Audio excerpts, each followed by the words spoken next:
Do consider it pure joy, my brothers, when you encounter trials of many kinds, because you know that the testing of your faith develops perseverance.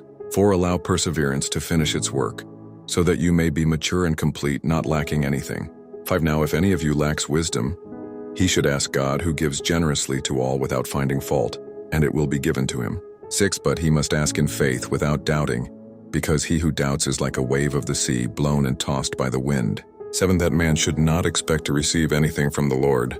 He is a double-minded man, unstable in all his ways. 9. The brother in humble circumstances should exult in his high position. 10. But the one who is rich should exult in his low position, because he will pass away like a flower of the field. 11. For the sun rises with scorching heat and withers the plant. Its flower falls and its beauty is lost. So too the rich man will fade away in the midst of his pursuits. 12. Blessed is the man who perseveres under trial, because when he has stood the test, he will receive the crown of life that God has promised to those who love him. 13. When tempted, no one should say, God is tempting me. For God cannot be tempted by evil, nor does he tempt anyone. 14. But each one is tempted when by his own evil desires he is lured away and enticed. 15. Then after desire has conceived, it gives birth to sin, and sin, when it is full grown, gives birth to death. 16. Do not be deceived, my beloved brothers. 17. Every good and perfect gift is from above, coming down from the Father of the heavenly lights, with whom there is no change or shifting shadow. 18. He chose to give us birth through the word of truth, that we would be a kind of first fruits of his creation. 19. My beloved brothers, understand this. Everyone should be quick to listen, slow to speak, and slow to anger.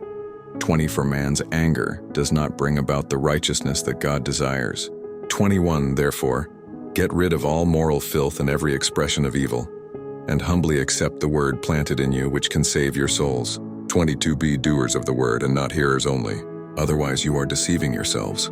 23. For anyone who hears the word but does not carry it out is like a man who looks at his face in a mirror. 24. And after observing himself goes away and immediately forgets what he looks like. 25. But the one who looks intently into the perfect law of freedom and continues to do so, not being a forgetful hearer, but an effective doer, he will be blessed in what he does. 26. If anyone considers himself religious and yet does not bridle his tongue, he deceives his heart, and his religion is worthless. 27. Pure and undefiled religion before our God and Father is this: to care for orphans and widows in their distress, and to keep oneself from being polluted by the world.